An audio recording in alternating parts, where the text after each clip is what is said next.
Europe, once filled with faith and prayer, now drifts into uncertainty. And decades ago, Pope John Paul II, in a quiet conversation with a close friend, spoke of a vision of a church wounded not by weapons, but by a tide rising across the continent. He described seeing waves of Islamism moving into Europe, spreading across lands that had once been alive with Christian witness. He saw the continent turning into a cellar of shadows and relics, where the treasures of faith would be hidden away, forgotten by many. Yet, in his vision, he made clear armies and weapons would never be the answer. Only a faith lived with integrity would be strong enough to resist the darkness. This was not a man of hatred or fear. John Paul II spent his papacy building bridges with Muslims, Jews, and people of every belief. He often reminded Christians that they share much in common with Islam: humanity's struggles, its hopes, and its fears.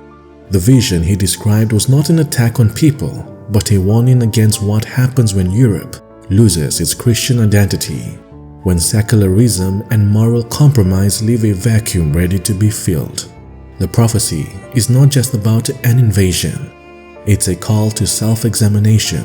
If Christianity grows weak, if faith becomes lukewarm, then Europe risks being overrun, not only by ideologies from outside, but by its own indifference. John Paul II believed that true battle would not be fought with borders and politics, but with the witness of faithful Christians, men and women who live their beliefs fully and fearlessly. Some interpret it as a prophecy, others dismiss it as fear or exaggeration. But beneath the controversy lies a truth too great to ignore. Europe faces a test of faith.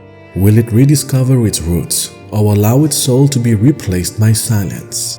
Even in the face of this dark vision, John Paul II never left the church without hope. His life's message was simple: do not be afraid. The answer is not despair, but courage. The threat can be contained, not by violence, but through faith that is authentic and uncompromising. The strength of Europe and of the world will not come from fear of others, but from Christians who truly live the gospel in love, in truth, in prayer, and in sacrifice. Prophecies can unsettle us, but they are not given to paralyze us with fear. They are meant to awaken us. John Paul II's vision was not only about the dangers outside, but about the weakness within. His hope was that Christians would rise again, that Europe would not remain a cellar of shadows, but a beacon of faith for generations to come. Pope St. John Paul II, pray for us.